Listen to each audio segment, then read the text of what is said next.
Está no ar o programa TV Moeda Viva, com muita informação de qualidade para você, que é um telespectador diferenciado. Hoje estamos recebendo, mais uma vez, o professor Marcos Assi, professor e contabilista. Seja bem-vindo, Marcos. Obrigado. Muito agradecido pelo convite. O que é COAF e quem o dirige?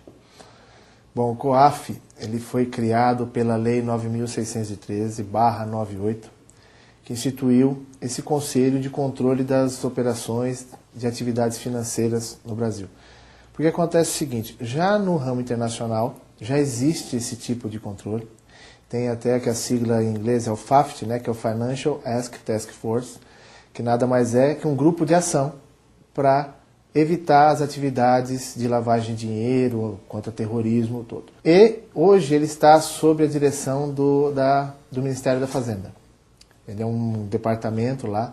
Então ele tem um grupo já de departamentos do governo, Polícia Federal, Tribunal de Contas,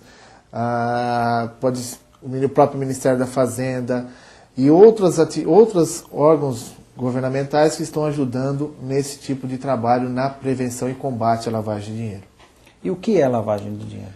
Bom, lavagem de dinheiro é toda e qualquer atividade, tá, que venha a proporcionar a entrada dela no mercado financeiro ou que possa tirar qualquer vamos dizer, operações fora de padrão, do padrão normal, do padrão da legalidade, que venham ser introduzidos nas atividades das empresas e financeiras também.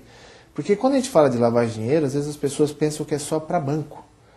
Mas a empresa que comercializa, que faz as operações, ela precisa saber com quem ela está lidando também. Emite nota. Emite nota, se aquela empresa está... Porque se ela comprar mercadoria roubada, já identifica que é uma operação fora de padrão normal. Ilícita. Né? Ilícita. Então o que acontece? Você acaba sendo envolvido nisso, porque você entra como receptador.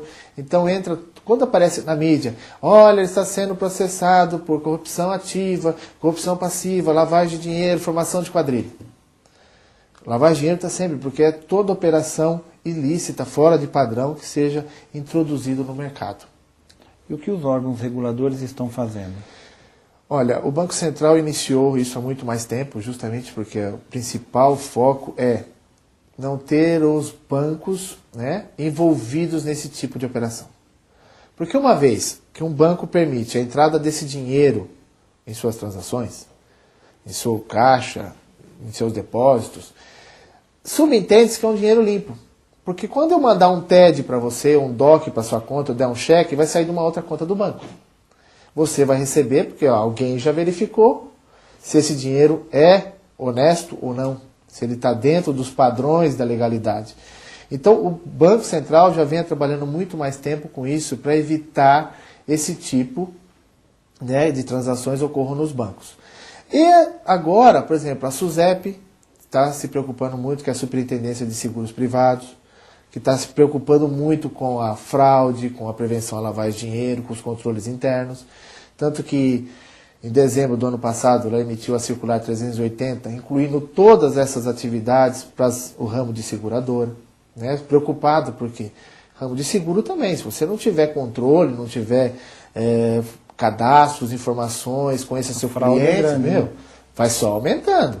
E eles vão acabar utilizando. Então, precisou... A Previdência, os órgãos de Previdência também estão fazendo isso, porque eles têm muita gente que compra, que se associam a esses fundos e vão fazendo depósito. E se você faz depósito, você pode fazer depósito de dinheiro em cheque, TED, transferência, seja lá o que for, salário, tudo. Então, o que acontece? Você, ao fazer isso, você está permitindo esse tipo de entrada. Então, agora todos os órgãos estão se preocupando em fazer esse tipo de controle, para evitar que eles sejam utilizados para esse tipo de operação. E o que uma empresa deve fazer para não ser envolvida na lavagem de dinheiro? Para não ser envolvida, primeiro, conhecer o seu cliente, conhecer o seu fornecedor, né? Conhecer o seu funcionário, porque ele pode ter alguém fora da empresa que queira adentrar. Não permitir que ela seja utilizada como laranja. Um exemplo básico para isso é empresas que trabalham com exportação e importação, e às vezes permitem que algumas pessoas, não de boa índole, façam parte dela. Ela vai se favorecer com algumas operações, ela vai conseguir lavar dinheiro porque ela está usando uma empresa legal. Esse é o grande problema. Limpa, né? Limpa. Então dão procuração para essa pessoa e ela faz as operações de câmbio normalmente. Então você tem que tomar um cuidado. Então toda uma questão de cadastro, conhecer mesmo, visitar. Ah, mas ele me passou uma lista. Existem sistemas no mercado hoje que podem fazer esse tipo de pesquisa externa, sem que o cliente fique sabendo. Pega essa informação, vai lá e faz uma consulta para ver se realmente ele tem padrões dele, se ele morou em vários lugares em um ano, se ele tem muita mudança de perfil, né, financeiro. Né? Não pode estar, por exemplo, morando no Morumbi e o cara está andando com a Brasília. Ou inverso, né? Ou, exatamente, né? Ou está em algum lugar mais assim na periferia, bem simples, e está com Audi. Alguma coisa, não que ele não tenha condição, mas existem padrões, né? E a gente tem que tomar cuidado na hora de adaptar padrões. Então a gente tem que ter esse tipo de informação interna na empresa para a segurança de com quem a gente está trabalhando. Porque o grande problema não é fazer a operação, é ser envolvido nela. Nos últimos dias o Banco Central emitiu alguns normativos. Quais são eles? É a circular 3461 e a circular 3462. A 3461 fala sobre... Ele consolidou todas as outras circulares, cartas circulares e normativos que já existiam. Porque quando saiu a Lei 9.613, o Banco Central soltou algumas circulares ou cartas circulares. Circulares, o que são no Banco Central? Normativos. Carta circular é como fazer. Tá? Então ele emite a circular, que é o normativo, e a carta circular de como vai proceder em cima daquela que é normativo. Exatamente. Então ele foi soltando um monte delas. Por exemplo, ele soltou depois como conhecer o seu cliente, aí depois soltou uma sobre transações em espécie, se são operações listas ou não, saques em espécie, depósito em espécie, tinha uma regra, pessoas expostas politicamente, que é uma coisa que os bancos precisam ter um cadastro disso, porque não quer dizer que um político, um juiz ou um ministro não pode ter. Todas as operações, ele pode transacionar, só que tem que ser transparente e monitorado, porque afinal ele é um representante público. Então se ele tem lá seu salário de 15 mil, não pode transacionar 50 mil mensal na conta dele. A menos que ele justifique que ele tem outras atividades. Sem problema nenhum, mas tem que ter. Então, existiam essas regras para a questão de cartão de crédito, cartão de débito, carga de cartão, estavam com um monte de circulares separadas. O Banco Central fez o quê? Para nossa alegria, né? Quem trabalha em controles internos ficou mais feliz. Colocou numa circular só. Consolidou tudo. Pegou tudo que estava em pedacinhos, colocou numa só. Fez alguns ajustes que precisava, então já colocou essa mudança. E a 3462 fala sobre câmbio. Sobre prevenção à lavagem de dinheiro em câmbio, alterando alguns procedimentos para a área de câmbio. Para evitar, né, transferências para paraísos fiscais, para doleiro, para qualquer outro lugar aí que a gente já sabe, né? Mas a gente não fica falando porque depois o pessoal fala que a gente está falando bobagem. Claro. Então, eu estou só representando o que está na mídia. Está na mídia. Eu li, eu falo. Se eu não li, não falo nada. Não sei de nada. Não sei de nada. E quais são as principais mudanças ou alterações dentro dessas normas? Então, a principal mudança nessas normas é assim, que os procedimentos de controles internos. Ele está enfatizando nessas circulares que os controles internos têm que ser melhor validados, melhor avaliados, a guarda de documento, registro de informação. Porque, por exemplo, quando a Polícia Federal começa a fazer investigação, ela está investigando já há 2 anos, 3 anos, dependendo do processo. Ela tem uma história, né? Então, quando ela chega no ponto e pegou, ela vai ter que puxar esse histórico. Então, ela vai rastrear isso. Então, as instituições têm que manter pelo menos por 5 anos as informações guardadas. Todos os registros de transações.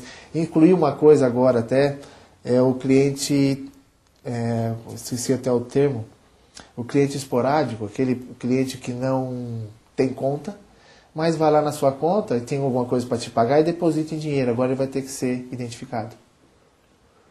Esse é um tipo de... É uma coisa que precisava, por quê? Perceberam dentro do processo que muitas pessoas sem conta estavam depositando para outras em dinheiro. Aí quando perguntava, não sei, depositaram aqui, me pagou, mas eu não sabia que era onde veio o dinheiro, né? Eu fiz a venda para ele, mas não sabia que era dinheiro. Então, como os bancos hoje têm esse monitoramento de transações em espécie, então isso agora vai ter que ser identificado. Né? Aquele cliente que aparece ali, e não é seu cliente, mas tem que identificar, vai ter que ter nome e CPF. Qual foi a origem, né? Exatamente, para saber que o dinheiro originou de algum lugar, alguém depositou, eu preciso saber. Ok. Professor, eu quero agradecer mais uma vez a sua participação e desde já, né, ficar o convite mais uma vez para a gente estar falando sobre esses assuntos tão importantes para os empresários, que eu acho que é um momento crucial aí para a gente manter a integridade das empresas e dos empresários também. Eu abro espaço para o senhor colocar suas considerações finais. Até quando eu falo sobre prevenção à lavagem de dinheiro, e muitas das vezes nos treinamentos, nas aulas, né, os alunos falam assim, mas é só para banco? Eu falo assim, não. Então, isso que nós fizemos é que a questão de evidenciar aqui, que tudo isso não é só responsabilidade do banco, é responsabilidade de todo mundo que recebe, que comercializa, que vende ou compra alguma coisa, saber o que está comprando, saber de quem está recebendo, para quem está prestando serviço. Por quê? Se o seu nome ficar envolvido num problema desse, sai na mídia, sai na internet, sai em tudo quanto é lugar. E você é julgado antes mesmo de se defender. E às vezes sem saber o porquê. Então, para evitar, tenham controles mais rigorosos, verifique melhor, não pense só na venda, pense no pós-venda. O que vai acontecer se eu vendi para alguém e vai sujar meu nome depois? Não só na parte financeira. Eu sei que todo mundo às vezes quer vender. Mas saiba para quem está vendendo. Então, documentos envolvidos. Tudo. Contrato, quem são as pessoas, se está lidando com as pessoas, identificar essas pessoas. Se a pessoa começar a falar, por que você quer saber? Desconfia. Porque quem tem muito a esconder... Aí você exige o documento. Aí você exige o documento. Obrigado, Marcos. Okay.